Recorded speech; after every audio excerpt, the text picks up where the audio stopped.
Please subscribe and don't forget to press the bell icon to get notified whenever we upload a new video.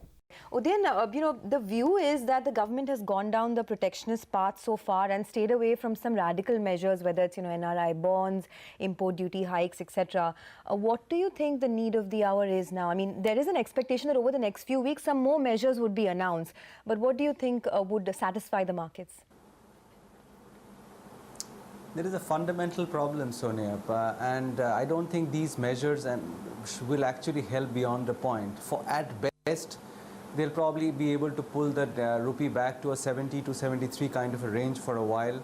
But the bigger issues are otherwise. I mean, you cannot control the CAD beyond a point. The government will not be able to address the fiscal deficit problem in an election year because it will not be able to curb expenditure.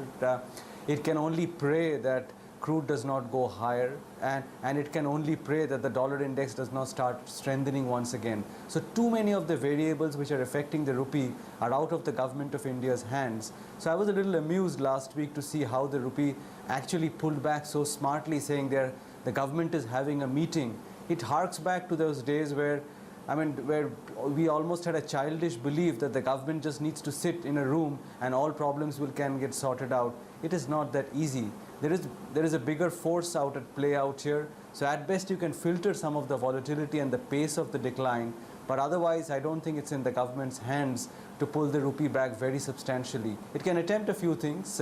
It still has a few bows in its arsenal or arrows in its arsenal, but I think the external forces are quite strong against the rupee now. But the market has, more thoughts to stabilize the flows, isn't it? Then at some point, if the rupee is at 73 and stocks are at 11,200 or thereabouts, or yield is at 8.25, 8.3, India would become attractive.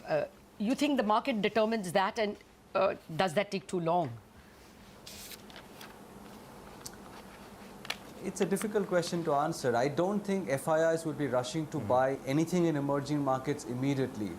And it's difficult to build a strong valuation case at 11,300 for the Nifty. The market has rallied 1,000 points in the last couple of months. So we need to keep that in perspective as well. Sure, we've had a 300-400 point kind of a dip in the index, but we also had a 1,000-point rally preceding that.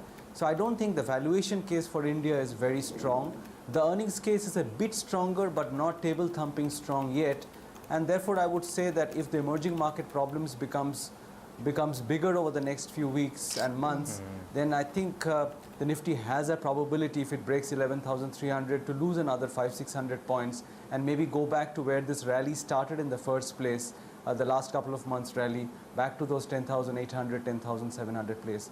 That is a strong support, but I don't think 11,300 will hold if the emerging market picture does not improve radically in the next few weeks.